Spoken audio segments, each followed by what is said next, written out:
I'm going to say. So, without further ado, let me introduce you to the lady who's going to guide us through the next hour and a bit or so. She's the editor-in-chief of the TV Collective. Ladies and gentlemen, please welcome Simone Pennant.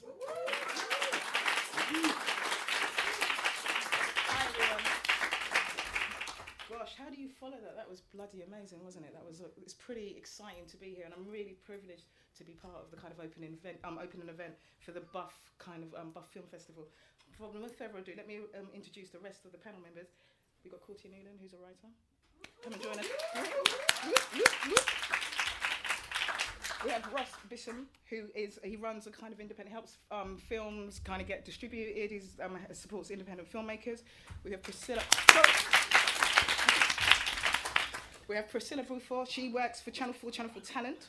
Yeah, great person to talk to if you want advice in terms of getting into the industry. And we have Nik Powell from the National Film and Television School as well. Before we kind of get our teeth into this debate, what I thought I would do is just give everybody an opportunity to talk quite briefly about what they do so that you kind of know, so we can kind of get this debate started well. So if I start with you, Ross, can you just give us a little bit of an introduction of what you do?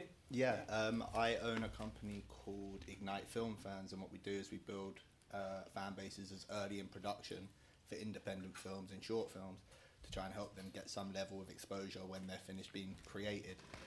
We try and pick up talent as early as possible in their careers and progress them as well as we can do, and actually give them a platform to showcase what they can do, and then hopefully get their films made and get more money for their later films down the line.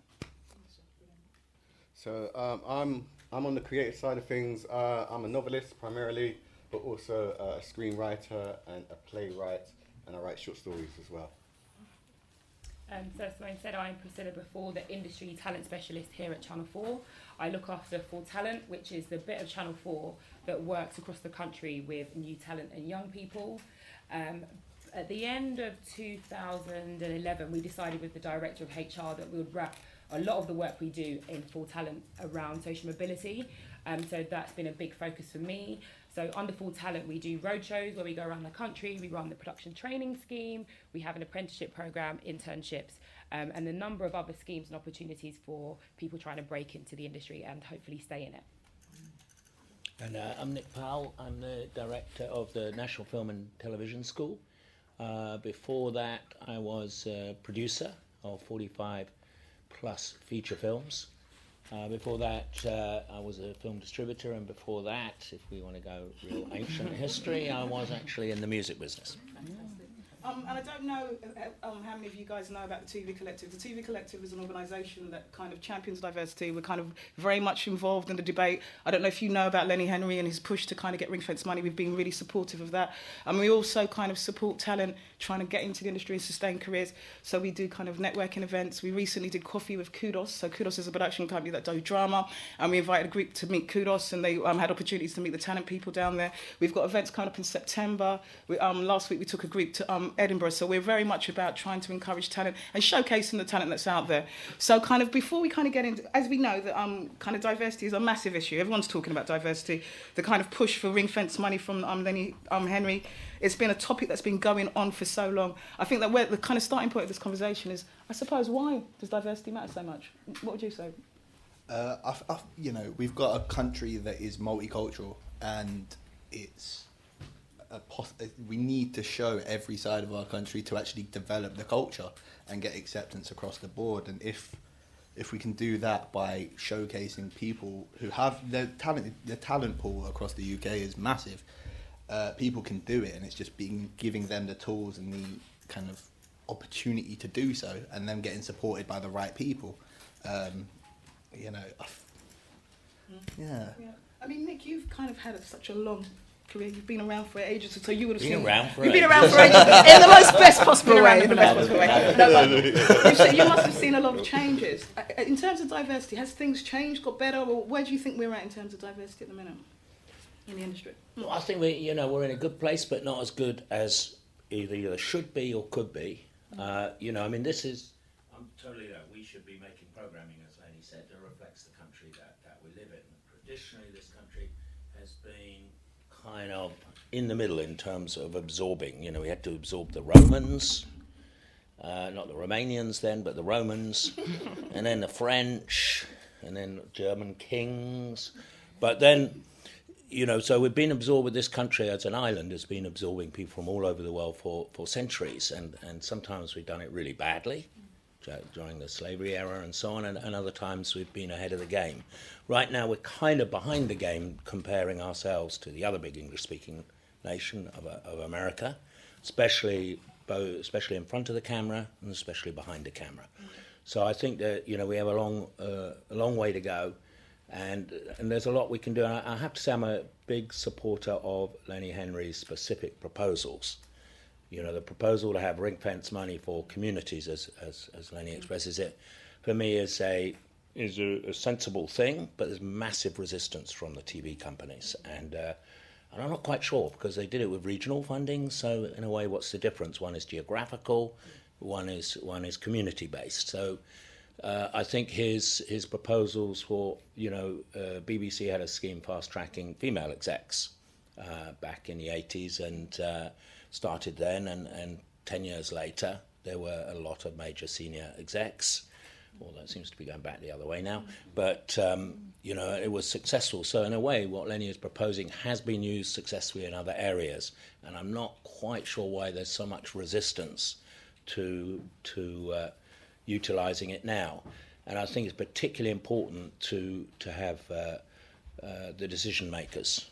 The composition of the decision makers reflecting again, the country in which we live, indeed the world in which we live, and that still has quite a way to go for not just black, but for all women still, and so on. And if you're a black woman, as yeah. So for me it is, but there's still a lot that can be done while people are resisting some of Lenny's bigger ideas. And it's interesting because at NFTS, and we have some NFTS grads here, I know, you have around 35 to 40% people not from the UK, from Germany and around the world. And some of those people, do have great difficulties. When they cast a movie, they just automatically assume the blank manager should be white.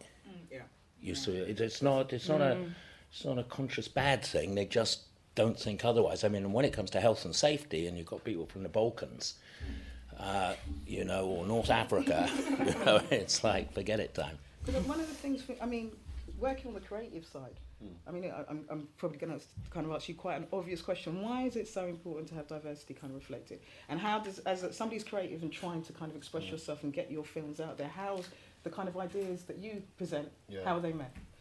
Well, I think on a philosophical level, it's better because it makes for a better society, I think. I think if we can show greater diversity, then it can actually help society to view itself and actually be able to make changes. I think art is a great communicator of ideas and stuff, and if we can just be able to use our creative energies in order to help people express what they think needs to be done or what they think is actually going on with our society, I think it can help change the society for better.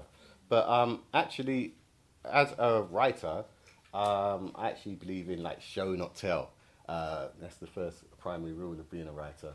So we actually have some stats which I don't know if you guys can bring up, but we have some statistics which I got from, I've been talking to the people from the Act for Change project, and they had some stats.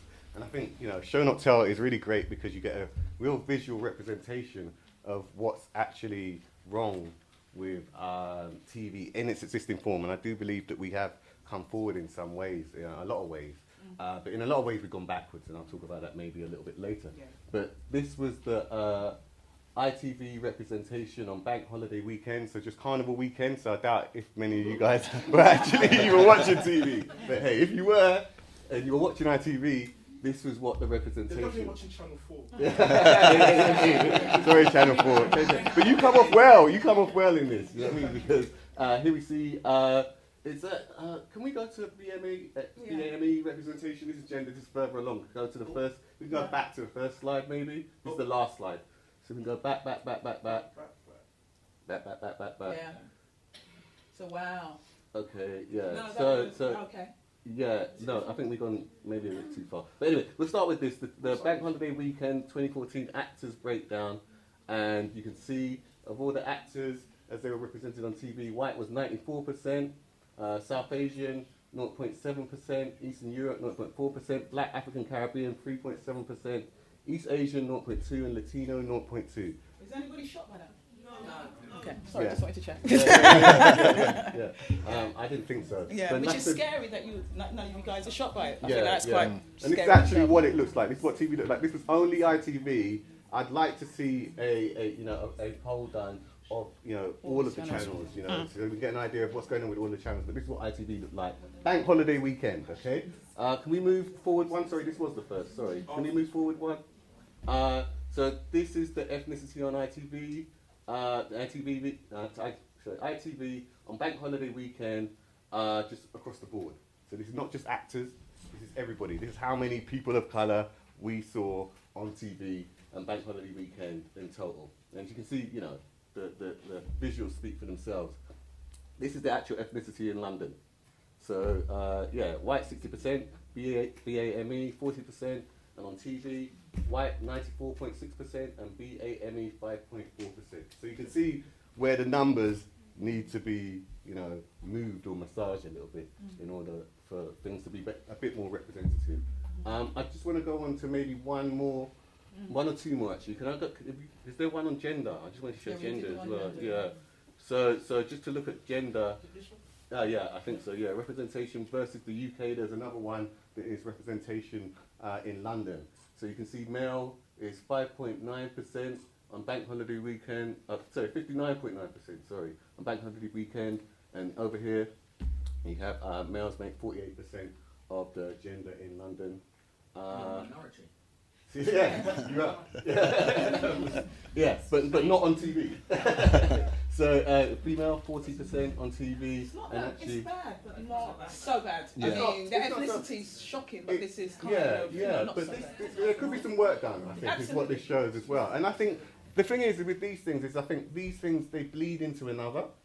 So if you don't watch it, I think because of what you were talking about, what happened in the 80s, that's probably why there's a greater representation, because there's more people in the workforce behind the camera, more producers, more directors and stuff, and so they've helped more heads of television channels who care about these things and say, okay, well, I want to see the representation go up. Whereas for BAME, that is definitely not the case in my experience of working in all the industries. And I have to, sorry, Simone, I just want to say really quickly, I have to say, I'm working across the publishing industry, I'm working in the theatre industry as well, and I'm also working in film and TV as well. So I'm horrified all of the time. That's why I'm here, and this is why I was invited as well. We had a conversation where I was just in shock. So I just want to show one more thing, which is the BAFTA nominations. Oh, dear. At this year's TV BAFTAs, BAME actors nominated, none. Okay? BAME actors nominated in a comedy, 1%. So, with great respect to all the people involved in the programming and the channel and whatever, spare me the Luther talk. Okay? Spare me the Luther talk. I don't want to hear about Luther. Much respect to Idris and everyone else, but yeah. Can I just raise a question here on this, just wearing my BAFTA film committee shirt? Oops. No, I'm just saying, if there's only 5 nominations, then you either get 0% or 20%. But is this the overall? Is Is this not overall BAFTAs? I think you'd have to go back to Act for Change for this as well. Okay, well, so I can't speak on No, how just they I got think those that maybe 10 it's the diverse word votes. nominated. Yeah. Maybe they mean out of the whole cake as opposed to Because nominated. I have a friend who won a BAFTA as well as a writer. He won a BAFTA, so I know it's not completely. This is for actors nominated. Yeah. But No, the the thing actor's is, nominated, correct? Because Yeah. you're either 0 or 20%. Right. but I was going to say, I mean, a lot of this focuses on screen. Priscilla, you work and you deal with people that are kind of behind screen. What is the kind of sense about the people that are coming who want to work in TV, those that work in TV? Are you seeing, is there, in terms, how is diversity kind of where you're standing or from what you're looking at? So I guess from my point of view, diversity at entry level, I think that we're making a lot of progress. We're sort of So across the industry, there are a number of schemes at entry level. So we've got production training schemes. There's a lot of funding that's gone into apprenticeships here at Channel 4. We've tripled the number of apprentices that we have in the building. So there's a lot being done. For me personally, I want to see the creative industries open to anybody that wants to work in it, anyone that's passionate about it. And I think that that's what we need to work on, ensuring that the doors are opened and that people stay in the industry. And I guess that's what the focus is at the moment here at Channel 4.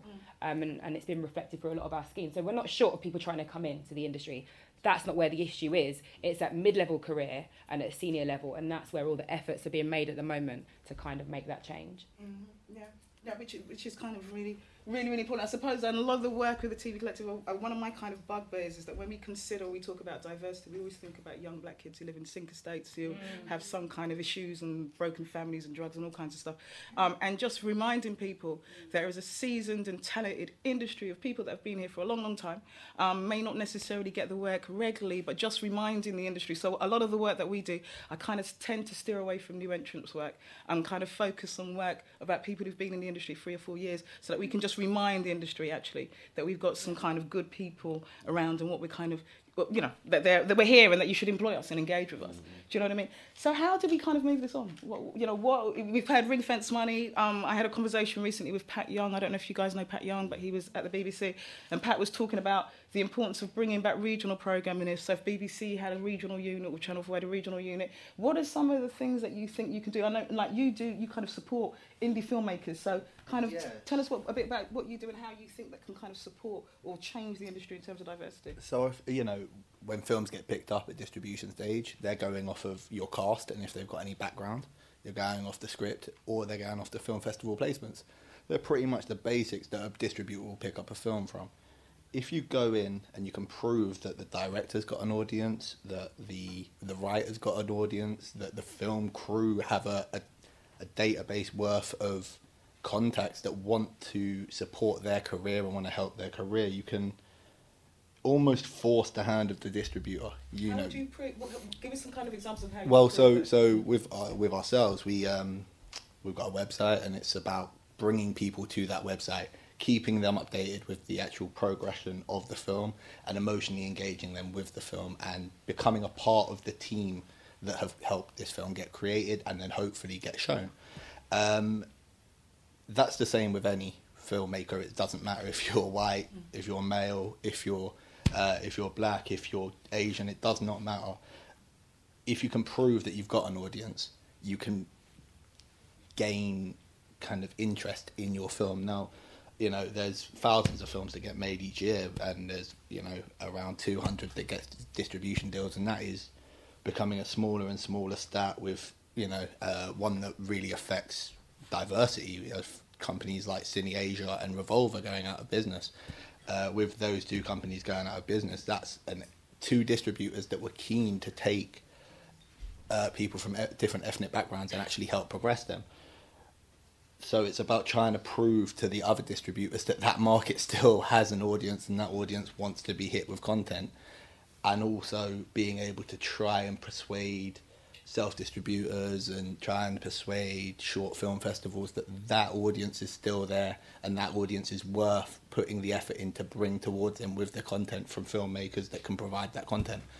So that's mainly how we're trying to change it. But because Courttia, for you, as a creative person, obviously I know you've written books, you've done loads of stuff, you've got a following, you must have an audience by now. Do you? I'd like to think so. But do you find it difficult? I know.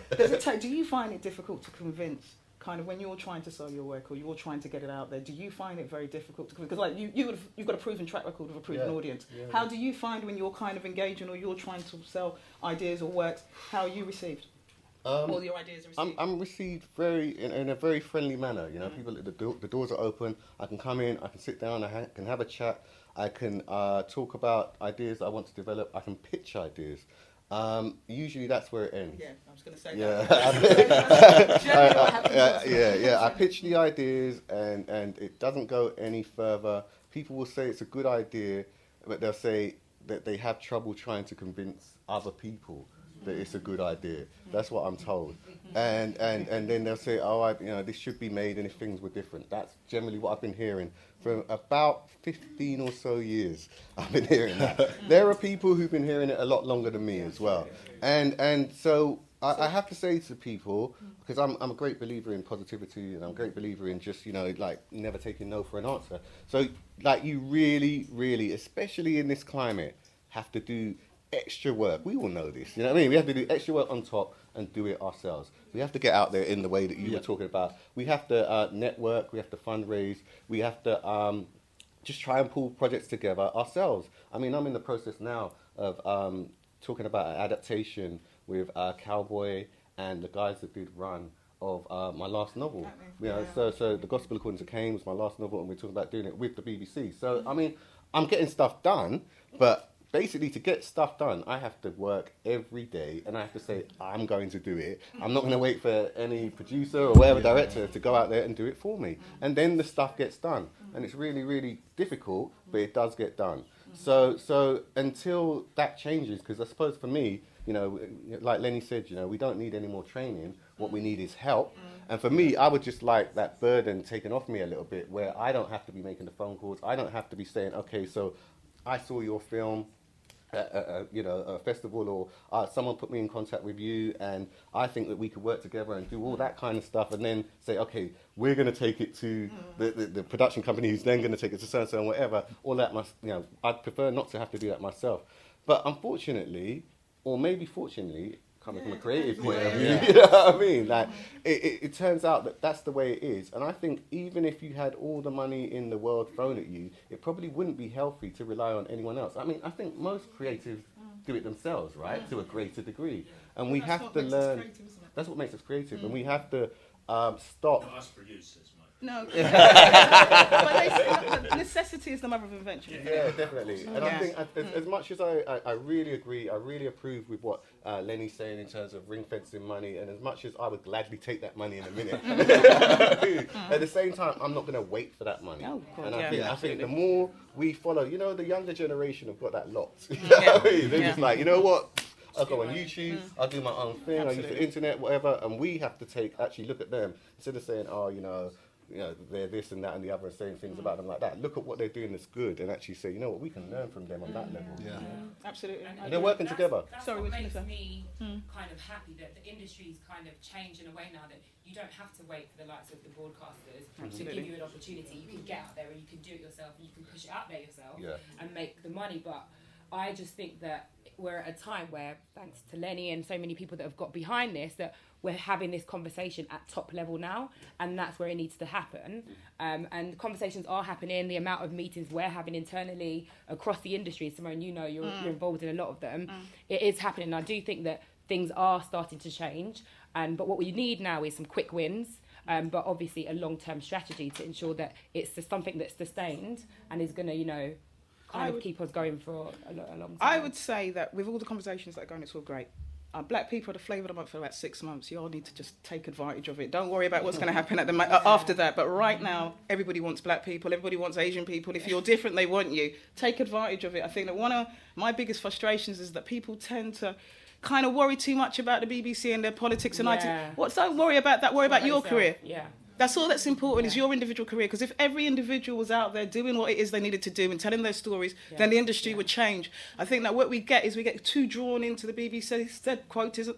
I don't really care what the BBC is doing, because all I need to care about is how I feed my family, because that's the most important thing to me, and sharing my stories. So I think it's really, really important, to engage with the BBC. And obviously, we're behind the BME experts. We're working with the BBC to find some experts that can kind of go out and, be on Newsnight and radio. And we've had a lot of people, are you going to get paid? Is this a problem? Are we doing BBC's collect? They want to tick mark, they want to do tick boxing. I don't care. God, if they're going to train you to kind of present, you can take those skills, put them in your pocket and go to the States. Go to Africa, go wherever you want to go, but grab it. And that leads me, sorry, Priscilla, but that leads me quite nicely to training, because obviously the industry is always throwing training at those from diverse backgrounds. Obviously you run kind of one of the most prestigious kind of, in terms of media. Why is training important, and how does that kind of help move us forward, do you think? And is training still important? But a lot of us feel that we're trained out, I think. We've kind of had enough training, we just want a job. Do you know what I mean? Well, there's definitely people who seem to be training all their lives. I see them, at all the different levels all the way through, and they're still... But that's a more German thing. Not that Germany hasn't done too badly. I think in terms of the NFTS, which obviously is really training the future decision makers, creators, and craftspeople, there's two aspects to it. There's what happens in front of the camera, in other words, the stories that they tell, and it's getting, for instance, with the white directors out of their comfort zone to tell stories that reflect our society, and it's getting easier and easier. But as each generation comes on and as lives in the country that we live in, but as I say, with some of the foreign students, it's quite difficult. If I try to ask a German director to do a comedy, actually maybe that's going a bit far, but getting them to tell stories, and that's one aspect of it. And the other aspect is casting. Fruella Benjamin, who's on our board for many years, that was her number one thing was, Nick, why are they casting all these parts white? Every time I go to the grad show, the NFGS, everybody's white. So, I think that this is absolutely fundamental to get, in a way, colourless casting, because lots of different people from different backgrounds now do loads of different jobs. And, of course, there are still jobs. The cabinet is one of them, the government cabinet. I think that you have to go to Cambridge to be there. But I don't think you'll find too many non-Oxbridge people on that management board of the BBC. But you will find women in some of the big jobs. But you won't find black. So it's, apart from Pat Young, who's not there anyway. So that's one side of it, stories, casting. And I think it's our job to challenge the students, and for the students to challenge themselves. And for the students, because we are actually more diverse in the industry. We vary between 15 and 20%. I've got the statistics here, which is double the industry figure, which is somewhere at 7 or 8%. So we are double the industry, so we have no excuse for not having diverse stories, and they are becoming more common, and there will be more. So that's one thing, and diverse casting.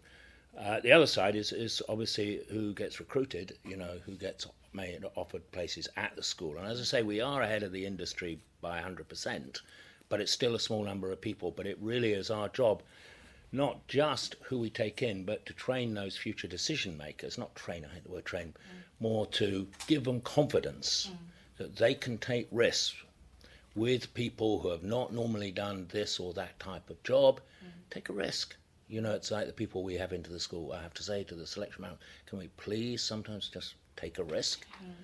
But why do you think it needs to be a risk? Sorry. Yeah, good question. It's not a risk for me, but... not for you, but just in general. Because I was just thinking that also I think it needs to happen from the bottom upwards, in a sense, rather than expecting it to happen from the top down. So if they're coming into the film school and they're seeing diverse films, made by diverse filmmakers, they might then be able to think, okay, well, I could do this, that, and the other. But if you're never seeing those films, like, usually, when I look at, what people are actually studying, it's usually the same story. It's very, very white. It's very, very European. We do, just to step in, because, Sure. just in the last few months, we had Amara Santea, Noel Clarke, Lenny Henry. So there's a good sort of, but there is a throughput. And more, because he's such a big star now, Steve McQueen. But when he was not such a big star, he came to the film school, and so I mean, showing those stories, and we have a thing called Cinema Club, where we don't show Hollywood movies. We show movies from across the world, what I call world cinema, which actually includes English cinema. It's actually independent movie making across the world, and of course the subject stories and everything, the whole culture of those films. There's a huge one from the Philippines at the moment. I want them to see those films because I look at it like the Beatles in Liverpool. When they started, they were hearing black music brought in by the sailors across the Atlantic. Rhythm and blues. And that then inspired theirs and many other musicians' music. And so I want our students to feed off the culture of the world as well as our own national culture. I do agree with what you were But your question about... What would you, because you was asking about risk, what would you... Because we hear that a lot, don't we? Yeah. Oh, we just need to take a risk. And sometimes I feel like, why are we a risk? You know? You're not. You know? And, We're not. And we're not. And I meet so many talented, diverse people who are working really hard. They're going above and beyond, like you say, constantly working hard. So why are we seen as a risk? okay, Sometimes, I guess if I can that's just the say, question. the answer to the question is that's not specifically aimed at that community. That's when you have applicants, you have someone of real energy and real, I call high caliber person, but they don't, they don't have a degree. They've been in the industry, they've been making their own little films, and that's why I moved the entrance for directing course and so on away from the academic. I made it possible for people to come to the school without a degree, and I said, can we please judge them by the work they've made? They submit a film, let's look at the films. Because if you come from an Oxbridge, you're good at yapping. What I call yapping. True. And you're very articulate, and you've heard of Goddard and so on and so forth. But if you've been out there making pictures, your heroes are likely to be much more modern filmmakers that, frankly, a lot of our older tutors will not have heard of. I mean, I have got rid of quite a lot. But... they're being up to date. So that's the answer to your question. It's a really good point. And just to kind of add to that, in terms of what we can do, I think we really need to, those of us that are in talent, in the industry, need to help navigate people's careers. Because let's face it, it's all about the network. We don't like to kind of accept it, but it is about who you know. So we need people in place that are going to help introduce people to the right people and just to help navigate and nurture their careers. And I mean, there's been a number of, we hear about mentoring all the time and training, but for me, the question is, if mentoring, training is not the answer, what is the answer now? What is it that we want to do? And that's what I want to hear. And that's quite nice because that kind of, before I open the floor, it is one of the things I was going to ask is like individually, what do we think? How, as individuals, how do we think we can change? What change can we make? And I think I would agree with you. We do kind of lots of stuff, like I was saying. So one of our key things is about bringing people. We're called the Collective. So it's about bringing people together. We took a group of 15 people down to Edinburgh. And Edinburgh, I don't know if any you guys know about the Edinburgh TV Festival. Yeah. Have you? Yeah. So you know about the Edinburgh, and it's kind of like the kind of. Yeah, absolutely. But it is. Yeah, how comes he's got biscuits? Why has he got biscuits and we haven't? That's God. You stay. No, you stay there. Yeah, more diversity in the biscuits. But I mean, Edinburgh is an amazing opportunity. It's kind of where the kind of key decision makers in TV hang out. And it's one of those spaces that you could be at a bar and the head of Channel 4 just happens to roll up next to you, and that you can say, hey, blah, blah, blah. So actually having a kind of diverse group of people there really changed the dynamics. And what was quite interesting is that there was a kind of end event, and there was a group of young people that came down from London, and they were saying, I love TV, I want to work in it's so diverse, man. Like, it's so cool. It's so cool. I'm like, is this what happens? I'm like, no. Let's we're having a discussion about working this year. That's why you guys are all here. Absolutely. But it's just important to be kind of seen at those places. It's important to kind of make sure that if there's a BAFTA event that you rock up and that you kind of, you just make yourself known. Otherwise, we can't sit. I think that we have a tendency, it's so much easier to sit in our house and complain and bitch about how difficult the world is. You know what I mean? And not do anything about it. Because it's easy and it's comfortable. Like they're doing Groucho's. It's comfortable, isn't it? It's but to stick your toe out of the water, put your head above the parapet to say, actually, I want different. It's bloody scary and it's hard. So that's why there's a collective to support all of us to do this, because I think it's all of our issue. And we've all got to work collectively to do this. I'm going to get off my soapbox and I'm going to kind of just ask quickly. So we've got the BFI free ticks criteria. We all heard about this. So the BFI got a new criteria. So if you're funding films, you've got to kind of meet a new criteria, which is meant to encourage more diversity. If you guys haven't heard about it, you should definitely check that out. You've got, Sky's 20% quotas. We've got the BBC's Development Fund. Actually, in September, we're going to be doing a plug. We're going to do a masterclass, a networking event to showing people how they can access that funding pot as well. And then we've got Sky, we've got BBC, we've got all these different things on the table. What do we think is going to be the thing that resolves it? I'm going to just kind of ask the panel quickly first before throwing it open to the floor, because I'm sure you guys have got lots of questions. What do you think can kind of encourage more diversity in the industry, and what should we do? Kind of give us one really one kind of key thing that you think we could do? And I know that's a big ask, isn't it? Can you start the other end and then Yeah, oh, right. just have a little Yeah, think. no, Courttia. Because I think one of the key things for me that's missing, and this is something that I plan to be talking to like Pat and Lenny about, is more of a concentration on writers. Because I think that's what's been missing through the equation so much is people not being able to actually bring the stories, you know what I mean? The stories and the characters which will express what's going on for us in our society. I think directors are all well and good, and they're so important. I mean, I think a writer without a good director is nothing, you know, in TV and especially in film. But also it works the other way around as well. And I think that's what's been missing in the equation. That's why we're not seeing, we're seeing lots of, or a lot more anyway, black actors on the screen, but we're not seeing the stories being told where we can say, boom, that's me. I actually understand where that's coming from. And then also on top of it, you don't want to be a writer of an ethnic minority, even though we're the majority. But anyway, you don't want to be a writer of an ethnic minority and then have to be stuck writing things that have to talk about race and have to be about ethnic minorities. You want to be able to say, you know what, I'm going to write a TV program and it's going to have a lot of white people in and maybe one black person in, you know what I mean? Or it's going to be have a lot of black people in and it's not going to talk about race at all. We're not going to mention race at all, or whatever you like. It's interesting because we were, I spoke to Stuart Murphy. Stuart Murphy, the head of Sky, was talking about his 20% diversity plans, and I asked him what he felt about ring-fence money. And he said the problem that he had with ring-fence money, that it would mean that we would get more niche and ghetto programming. Yeah. I said, I don't understand that.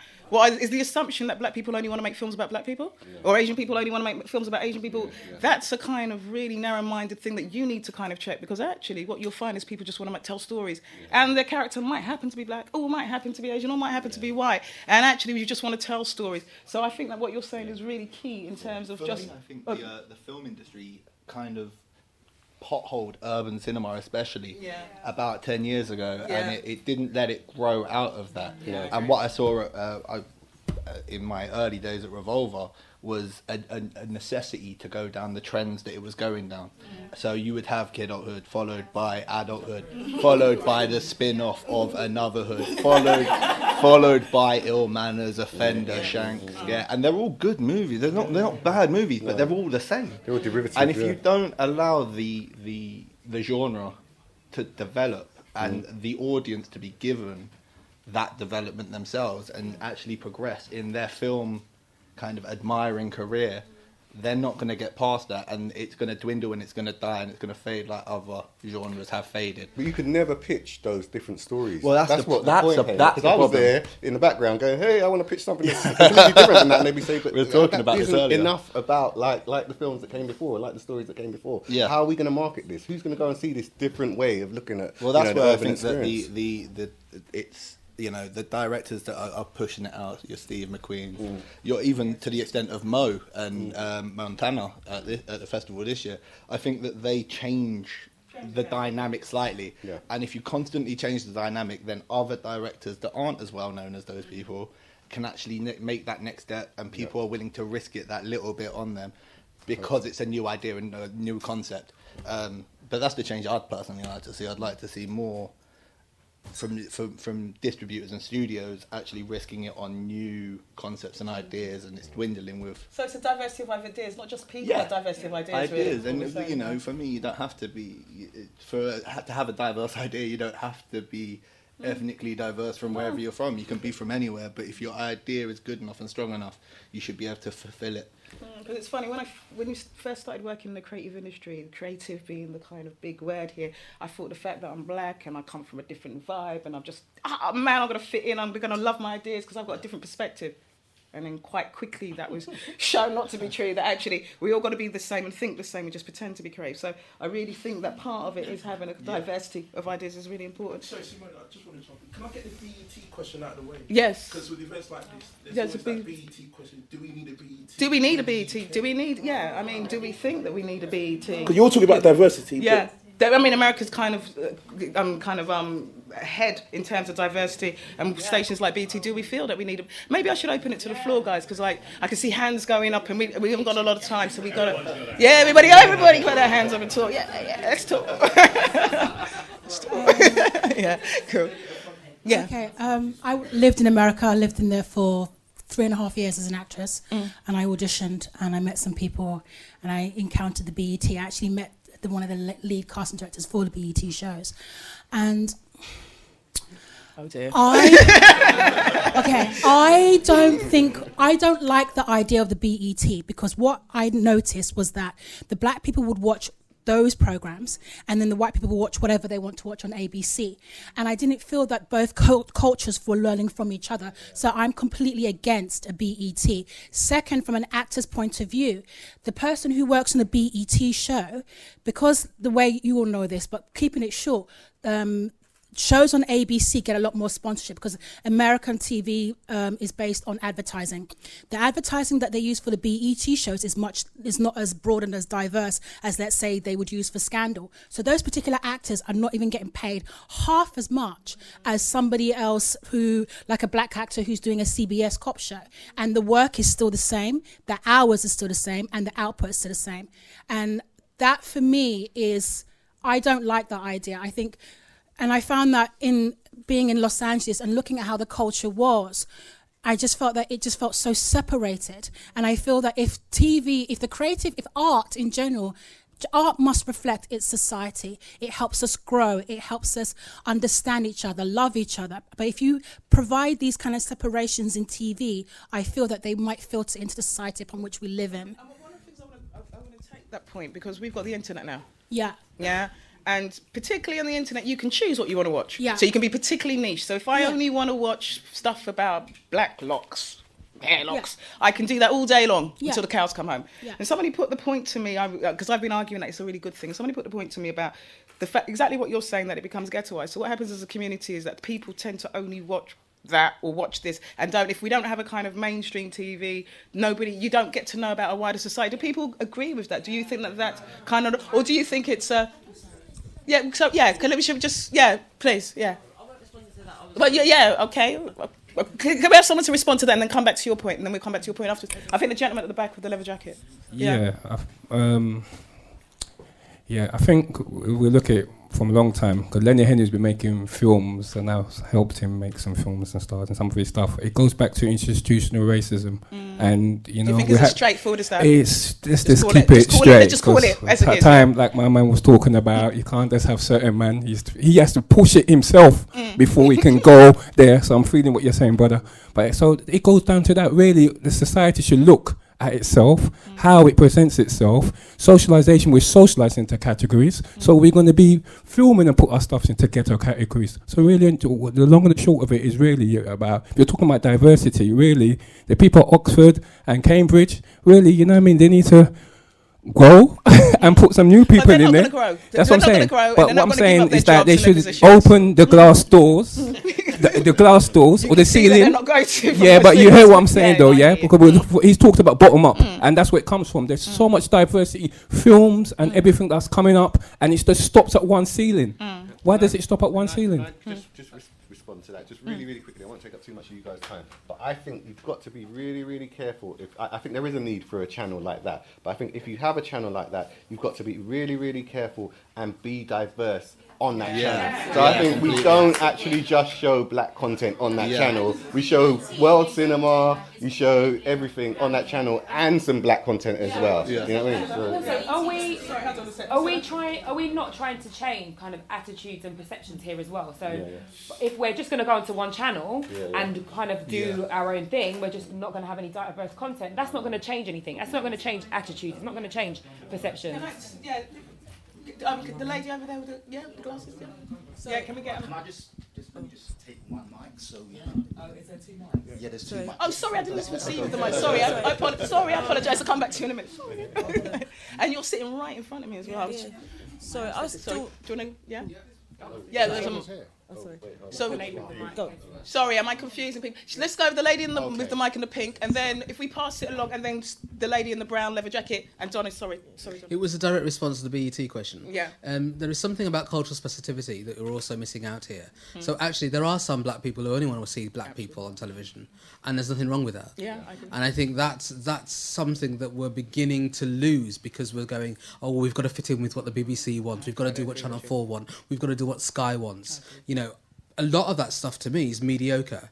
I don't want to make mediocre. I don't want to see mediocre. I don't want to fund mediocre. I want to see and do the best. So actually, if I've got one black channel that does 4 hours a day, but that's some of the best shit you're ever going to see, I want that channel.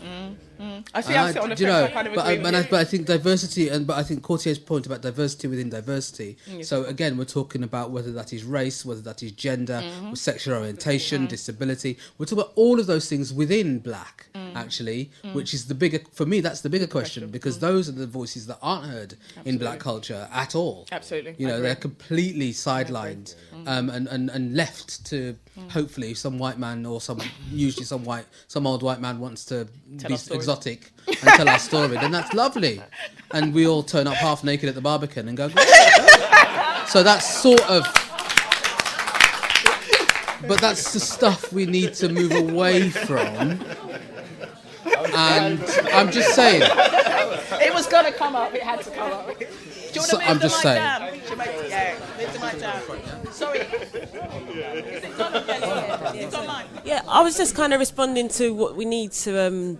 How we need to change. Yeah. I think we need more black producers and more black distributors who are interested in making authentic black films. Like they have it in America, you get the black experience when you watch a black American film made by a black producer. When you get the British ones, like you had no disrespect to Revolver and those guys, but you did just have that kind of urbanized, and it didn't really, for me, show a reflection of the black existence here, or if it did, it's kind of one-sided. And I think that's what's missing. You need like a black producer who believes in your stuff, because the writers are here, but it's like when you're approaching the production companies, they're not getting it unless you're killing somebody. If you're doing gangbanging all day, every day, you can do that. Why do we? Isn't the definition of madness doing the same thing over and over again? And why do we keep trying to sell to people that? Why do we try to keep going to people who don't want us? Why don't we go and spend our time with people that really embrace what we do and love what we do and kind of find ways to make that work? I know. I mean, yeah. So I don't know. So we're going around. It's just I'm just kind of throwing that out because we need. And we need to convince, but we can't convince because it doesn't work like that. Let me. What I'm doing, you have to do it yourself. So, absolutely, I think that's the bottom line.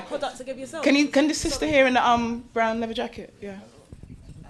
This was just really a response to the BT and really, you know, do we need it? And you know, I'm in agreement with what you've also said, but at the same time, I also think that yeah, we do need it. It's a place, it's a platform for us to feel empowered, for us to see different images, for us to show our children, you know, the images that we want them to aspire to. In the hope, and I'm saying that in the hope that you know these channels are. Have good content. So yeah, my thing is that what I'm tired of doing is I'm tired of seeing things like you know, Another Hood or what have you on the TV channel, and you know I have a young a daughter, and I have many young people around me, and you know, and even I find myself doing it. I find that everyone hones in onto this particular program just because it's got loads of black people on there, and it's a thirst, is what it is. And so, you know, take away that it's you know, young people are seeing all of these images, and we know this already, seeing images that we don't necessarily want them to aspire to. We don't want them to feel like that is all they can become. So yes, bring on the BET, bring on all these other channels. If it seems that, you know, it might be ghettoized in the sense that we only have black people watching these channels, but it's the hope that the content is of decent quality, and that we, you know, who are producing these things are raising one another up to, you know, into the areas that we want to work in when we're actually getting work. You know, this brother over here. Then I'm going to go to Catherine, and then we'll gentleman in the shirt, the smart-looking brother in the glasses. It's the BET issue. I'm not particularly a fan of the idea of us having a BET.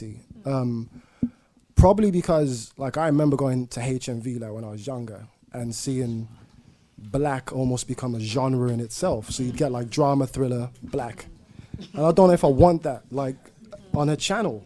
I think most of my friends who are actors, I'm an actor, we want to be in quality stuff. And the majority of stuff we watch, to be honest, doesn't come from BET. It comes from HBO, AMC, those kind of channels.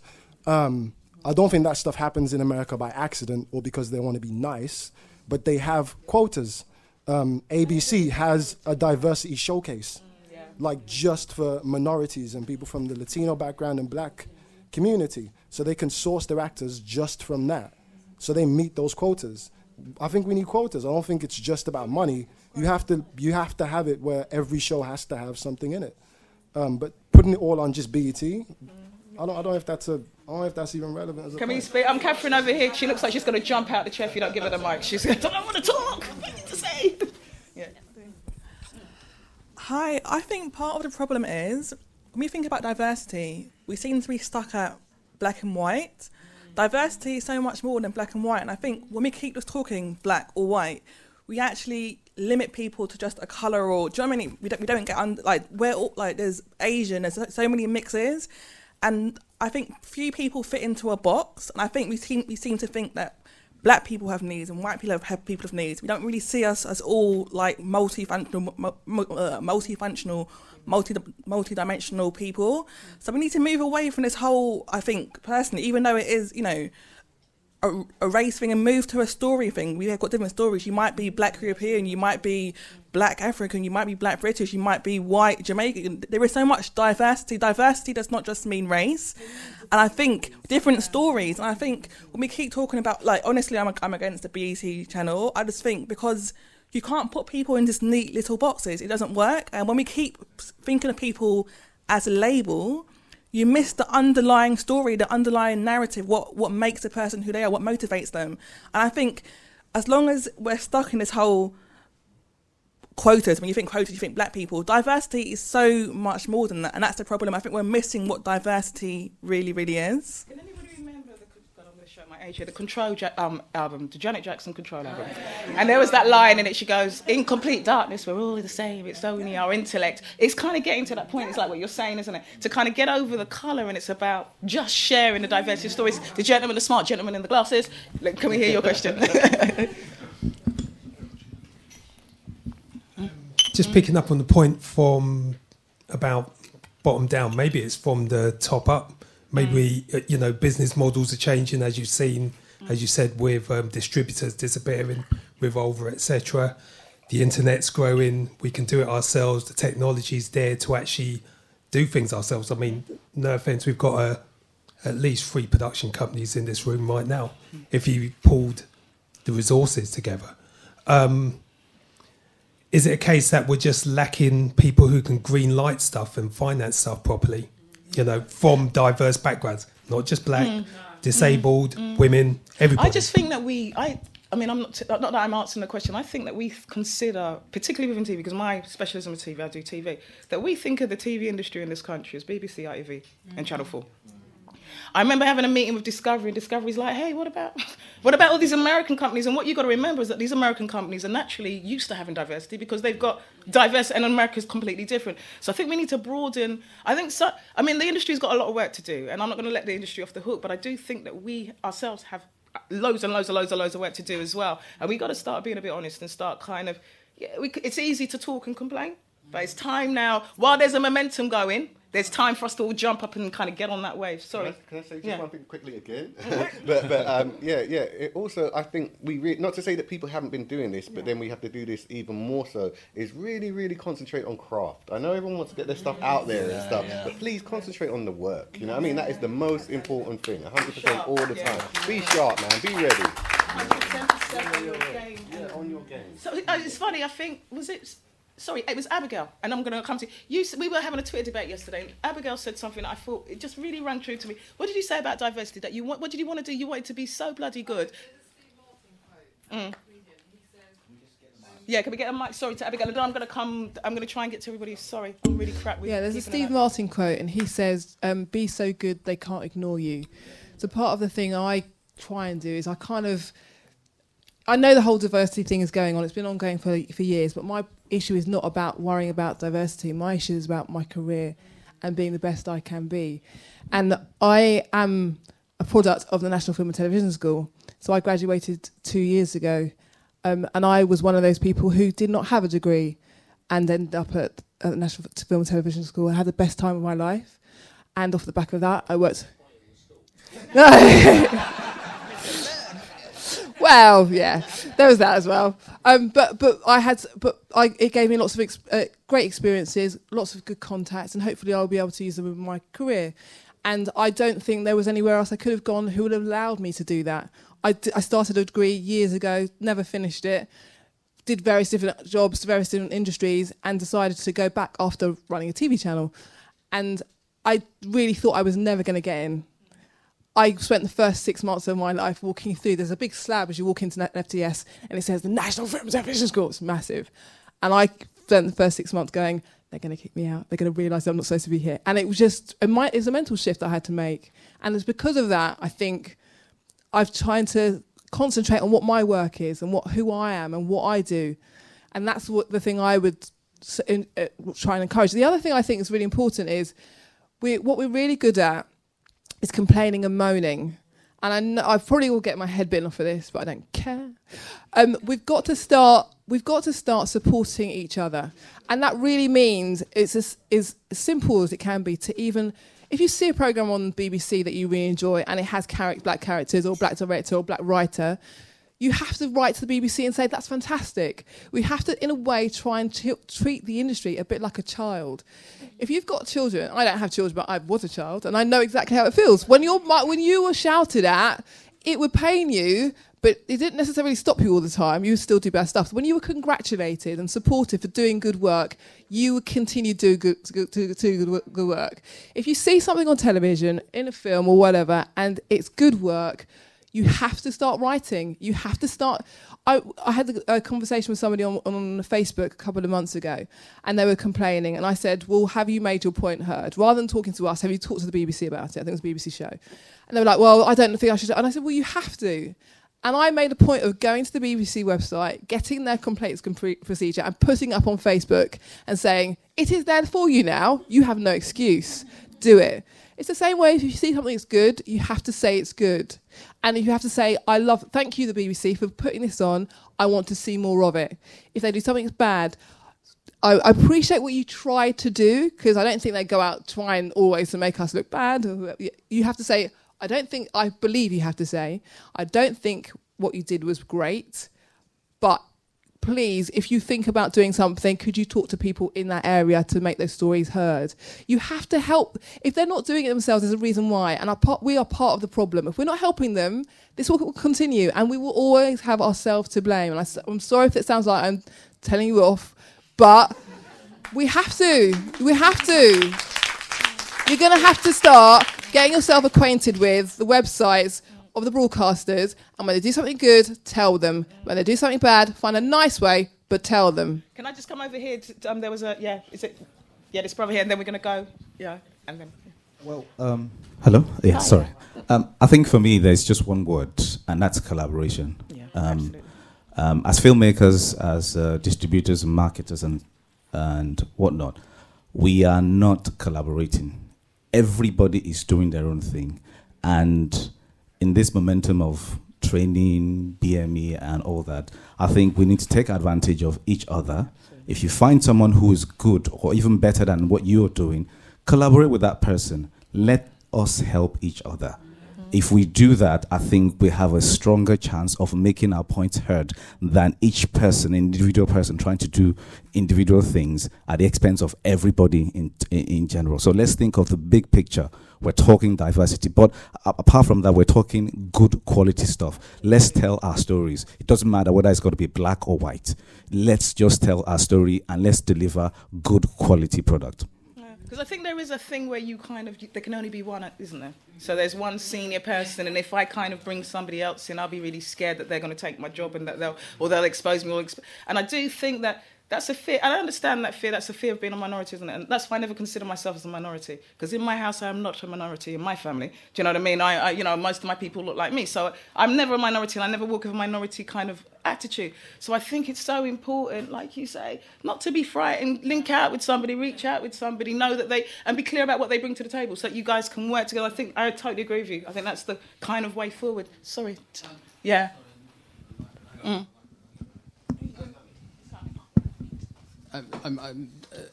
It was just a thing about skills, actually. Courttia spoke earlier about doing it ourselves, and absolutely. But I work in the performing arts sector. And one of the worst things you could possibly do is, as a writer, go, I'm going to set up my company, I'm going to do all this myself, and you haven't got any skills or knowledge or experience to do it. And so then you fall flat on your face, and then it's like, oh, well, black people can't do nothing because they're all stupid. So I think there's this issue about learning what you need to know, learning what you are good at, and then going out and finding the people, the best people, to do what you need to do. And I think we don't do enough of that. And it's beyond collaboration. It's that idea of actually, this is business. So actually, being brown, being black, having missing limbs or senses is what's going to sell.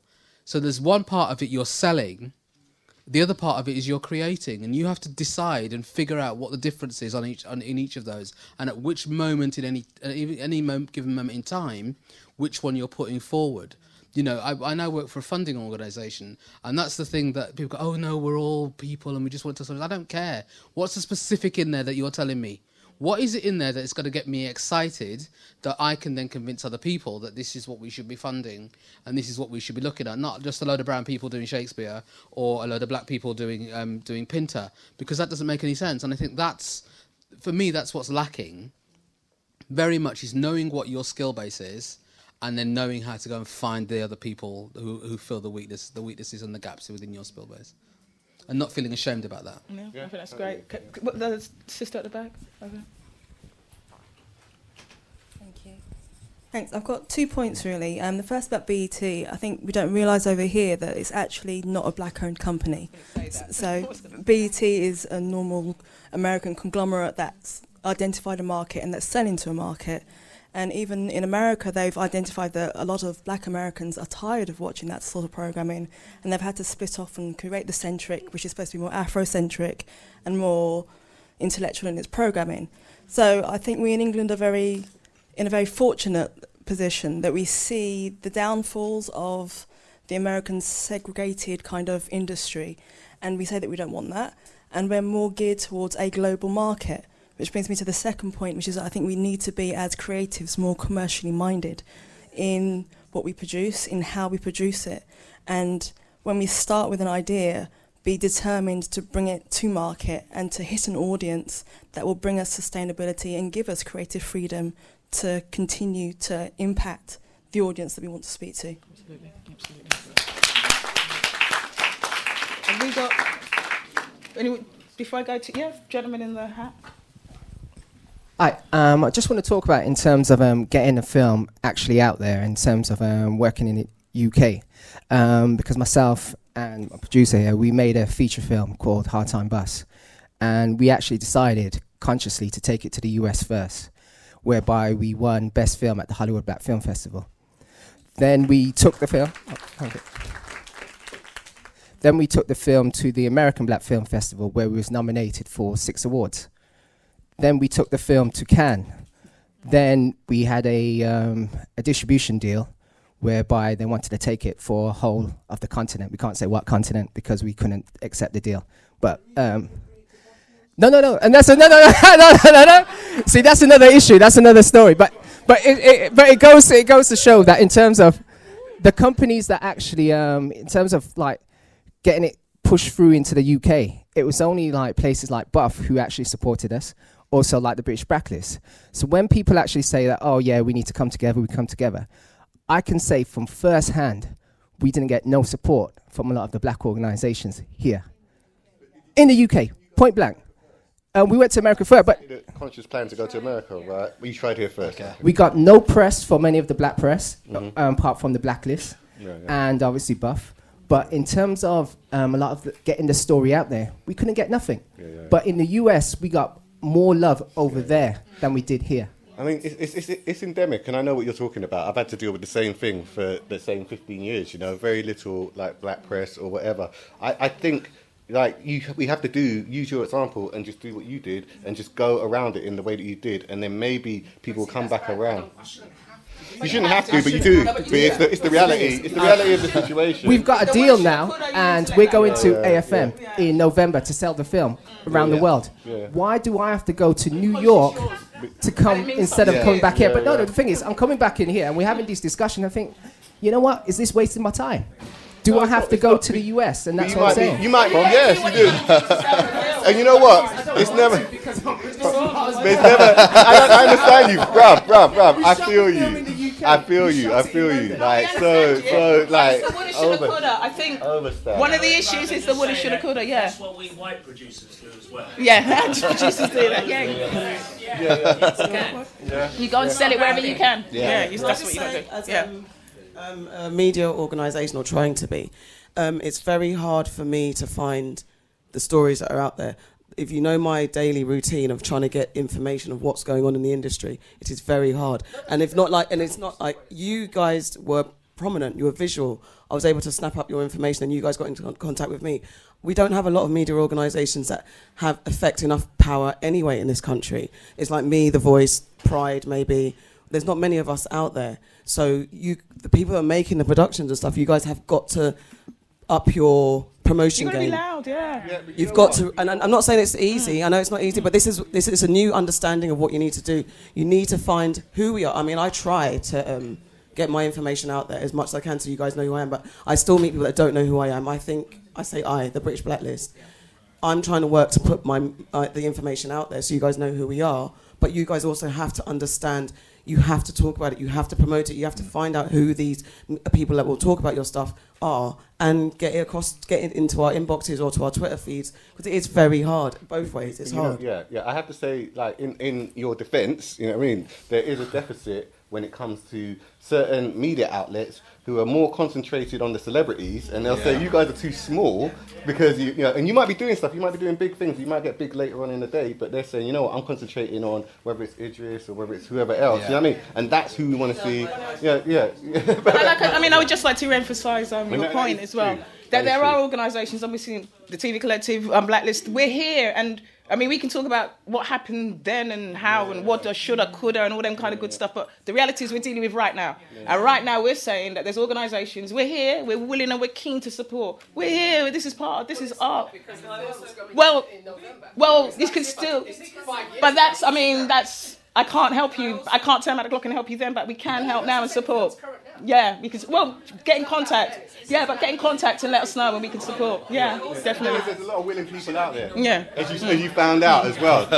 And one willing person can help you. You know what I mean? You only need one willing person who's going to do the little bit that needs to be done in order to get yourself out there. So what I think as well is what happens to us. Sorry to cut you career, but what happens to us is that we have this experience with somebody, and that burns us with everybody. We're like, that's it. I'm not having it, and we can't have that attitude. You know what I mean? We have to be like, you know what? I'm going to try again. And that's the tenacity and the determination that I was talking about earlier. You know what I mean? You do your thing regardless, and you keep giving new people that you're going to meet the benefit of the doubt. You have to keep doing it because it keeps your art fresh as well. You know what I mean? You don't want to be going into your work, going back to the 100% craft, being like, oh, I'm bitter and that's not going to make good work. So please. So just quickly, and to say that also, sometimes when you guys get to a certain level, the same way of course, I want Idris, I also want the grassroots people. But then also when you guys get to a certain status, they don't want to talk to Black Publication, because my new kind of campaign I'm working on is things like red carpet events, BAFTA, not Oscars, but like film premieres and stuff. We're not invited because they don't want us. They want the Guardian, they want the Mail, because they think they're going to give them better press. But then they ignore people like us, The Voice, and try to tell, well, you lot are too black, you're not going to have a reach. But it works hand in hand. We must support you. You guys have got to remember us as well, because us getting onto the red carpet and reporting helps us grow, and then we become a bigger, stronger collective movement. We got to kind of, obviously we're kind of coming up to the end. And a question that's come up that I'm going to put to Priscilla is that, do you think Channel 4 needs to be more diverse, and how do you think that can be achieved? Good question. Yeah, good question. It's a question that's come to me. I think it came from I think not just Channel 4, but all the broadcasters need to be more diverse. I think Channel 4 does have a remit to be diverse, and that's what we were set up to do. And there are great examples of when we have been. So we spoke earlier about kind of Daniel and Marlon and Ron, obviously Levi, David Adai, who wrote Youngers. A lot of examples are there where we've worked the creative diversity team. We've got Laura over there that are working with BME talent and creative diverse talent across the board, all inclusive in terms of diversity, to increase it. But I do think it needs to get better, yes. And also, sorry, I'm going to put Lara on the spot slightly. Sorry, Lara, do you mind just standing up? This lady's really, really important. I don't know. Does anybody know Lara? No. Does anybody know? You do need to learn. Lara looks after something called. She works in the creative diversity unit. Is that right? Yeah. And she looks after. I'm going to pass her the mic, and she's going to talk for herself. And she looks after something called the Alpha Fund. So if you're a production company, a new starting up production company, and you need some money to help develop ideas, this is the lady that you should be talking to. Do you want to? Sorry, she'll get a flood of emails. Yeah, no, it's fine. Yeah. So the creative diversity department is part of commissioning at Channel 4.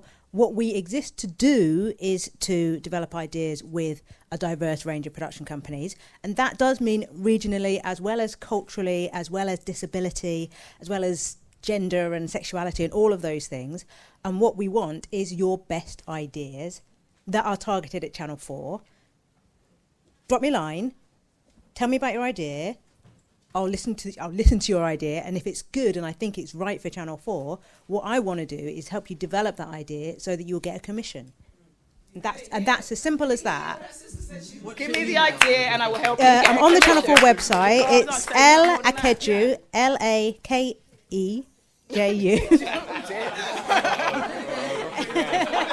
We were doing all right until then. I had to say it out loud. Anyway, I'm at Channel 4. Google Lara at Channel 4. You actually probably get to me. But Lara Akeju, Akeju. And it's the Alpha Fund. If you look at the Alpha Fund or the Channel 4's Creative Diversity Unit, you'll be able to find Lara. And seriously, even if you just get a conversation with her, good stuff, man. It's really good stuff. Yeah, good stuff. All right, and then so kind of I think that we're going to kind of round up now. We're kind of reaching the end of our debate, and I hope you guys have enjoyed it and not felt too. You know, when you go to these events and you come and you leave and you just think, oh boy, this is nothing really happening, and it's just, you don't feel like that. I think there's a lot of great stuff that's come out. It's the importance of collaboration. Everybody in here is creative. Everybody's making films, doing stuff. Take the opportunity, even if their drinks are done, take the opportunity to talk to each other, swap numbers, keep talking, keep meeting. Together we can really do this. If you want to kind of continue the debate, we're going to be going on the debate. The debate is going to continue online. If I ask, Ross, do you want to give people your Twitter handle so that people can... At Ignite Film Fans. Yeah, at Ignite Film Fans. Courttia, what's your Twitter At handle? Courttia Newland. Yeah, I'm at the TV Collective. At Priscilla Full Talent. And Nick, what's your... Nick, are you with us What still? was my what? Are you sorry, Nick? I'm sorry. No, don't want to sorry to disturb you. N. Powell. No, I was making a note Okay. in case you asked me to do a roundup thing. I'm a bit slow, you see. I need What? Yeah. No, so it's N. Powell at nfts.co.uk. Yeah. So there's email addresses. And obviously you know Buff's. It's Buff. Hashtag Buff 2014. So if you want to continue the debate, make sure you get. And make sure you guys get involved. Please don't leave here feeling down or disheartened. Let's be inspired and keep the energy moving. And let's do this. This is for us and our children and the children's children. Let's make a change. We can be the change we want to see. Thanks very much for being with us.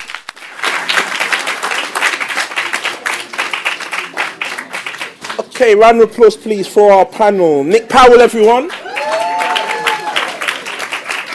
Priscilla Baffour. Man in the cap, Courttia Newland. And Mr. Ross Bispham at the very end. And last but by no means least, Simone Pennant, your host.